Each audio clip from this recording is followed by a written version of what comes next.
All right, guys, I'm gonna take a minute and show y'all some of the different ways I like to rig the hollow point worm. You know, the hollow point worm is a straight tail worm, and a straight tail worm has always been a bait in the soft plastic family that I've always considered to be one of the most versatile baits that exist in the soft plastic family. If you really think about all the different things you can do with all the different variations of soft plastic baits that are out there, there's probably more things you can do effectively with a straight tail worm than anything else. So I'm going to go through about a half a dozen, and there's way more options than this, but these are about a half a dozen that I use on a very routine basis that are very effective. And the first one is just a shaky head. Very simple to rig. All I'm going to do is just, basically with a shaky head, all you're doing is just Texas rigging your soft plastic or your worm onto a jig head. Now, there's a couple of advantages to this with the shaky head rig, and I think one of the reasons that's always been so popular is it's really good if you're fishing areas with sparse cover. It skips really well if you're fishing around boat docks. The shaky head is a bait that you can just fish just down the bank with, just cover water with, and it gets a lot of bites. It really helps the bait to elevate when you drag a shaky head along the bottom. It really helps the bait to elevate up, which the hollow point tail acts as a huge benefit in that, because every time you pick it up, as you let it rest, it's going to have that very tantalizing, quivering tail action as it sinks back to the bottom. So a shaky head is a fantastic way to rig a hollow point worm. The next is probably the original way to rig a straight tail worm, and that's just your basic old Texas rig. I'm, I'm just going to thread it on my hook, same deal. Come back around, make sure the worm is straight, stick my hook back into the worm so that it's weedless. Now when you look at a Texas rig and you look at a shaky head, you're probably going to say, well, why would you choose one over the other? The Texas rig to me is more for fishing in cover. You know, this time of the year, it's 1st of June. I'm using this Texas rig a lot right now. Where a month ago, when the fish were, related to shoreline cover, I was using the shaky head a whole lot. Now that those fish have moved offshore and they started getting out in brush piles and around pieces of actual cover that I want to fish the worm in the cover to get those fish to bite, the Texas rig kind of reigns king for that over me. Normally for me on the hollow point, it's just a pretty simple setup. It's just a 1/4 ounce elite tungsten weight. That's a 4/0 BKK siren hook. That's a 15-pound test or 12-pound test high seas fluorocarbon, depending on what kind of cover you're fishing. But if you're fishing, you want to fish the worm in real thick cover, in brush and things like that, or in grass, the outside edge of grass, or in bare spots around grass. The Texas rig is a far superior way to rig it over the shaky head. So if you move on from that, we got the shaky head and the Texas rig. Let's go to the drop shot. Um, the drop shot is everybody knows how effective it is. And the hollow point actually works really well. This is actually the 5.7 hollow point. The first two I showed were the 7-inch. But this is the smaller 5.7 hollow point finesse. And same thing on this. Now you can nose hook it or you can thread it on. I've been fishing a lake and throwing the drop shot around the edge of brush piles and around stumps.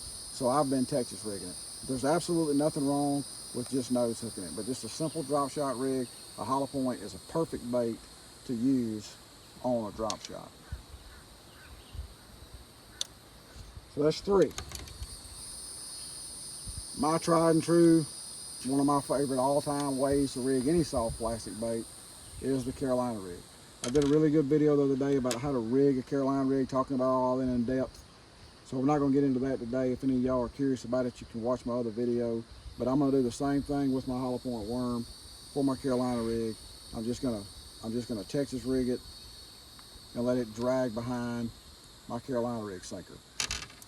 The Carolina rig is the way I'm going to rig the hollow point when I'm fishing offshore structure that's not necessarily a brush pile, a rock pile, or really just covering water offshore, the end of points, hard spots, shale beds, you name it. The Carolina rig is just an absolute, probably one of the easiest ways to get a bass in the summertime to bite is with a Carolina rig. But hollow point works extremely well when rigged on a Carolina rig, has a lot of tail action, and it's just a perfect suit for it. Perfect way to rig it. Very simple, very easy. Moving on from that, and I haven't thrown this one for the last couple of weeks, but back in the spring, I was doing this a lot, and if you live on a body of water that has a lot of grass in it, the hollow point is a fantastic bait rigged wacky style. Real simple, just take whatever hook you like to wacky rig with, and I just hooked the hollow point right at the back of the egg sac. You can see right there, the worm has an egg sac in it. I like to run my hook through right at the back of the egg sac. It puts it a little bit off center, but because this end of the worm is fatter and this end is thinner, it helps the worm, if you offset it like that, it helps keep the worm balanced so you don't get a real forward nose descent on the bait.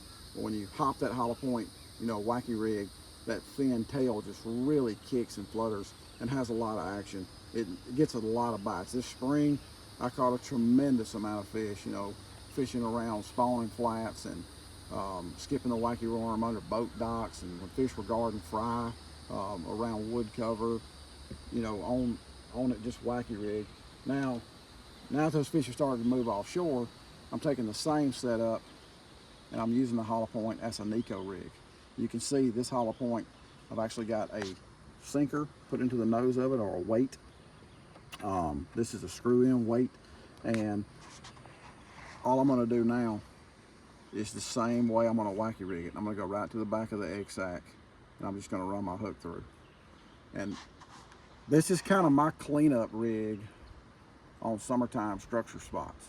You know, if I've got a place that I've pulled up and I've fished it with, say, a crankbait and then a Carolina rig, and I've kind of beat on it, but I know there's still a few more fish there. Maybe I can see them on my electronics, or, you know, sometimes you just have that feeling. The Neko rig has become my go-to kind of finish a spot off before I move on to the next place. I'll pick this up and make 4 or 5, you know, casts to the best part of a piece of structure before I pull the trolling motor up and leave. And oftentimes this will get me, you know, a few more bites off of each place that I stop on in the day. The Neko rig is also extremely effective for me when I go up north and fish real clear water. If you fish lakes that have a lot of real clean water, you know, the way the Neko rig, wriggling this hollow point, when it hits the water, the way it wants to kind of glide and drift in that real clear water, it'll really draw those fish out from cover and get them to come get the bait. But that's just 6 ways. There's probably 60 different ways you can rig a straight tail worm, but these are 6 of my favorite ways to rig the Black Label hollow point. Hopefully that'll give y'all some ideas. Maybe some of this will fit in on some of the bodies of water that y'all are fishing right now throughout the summer.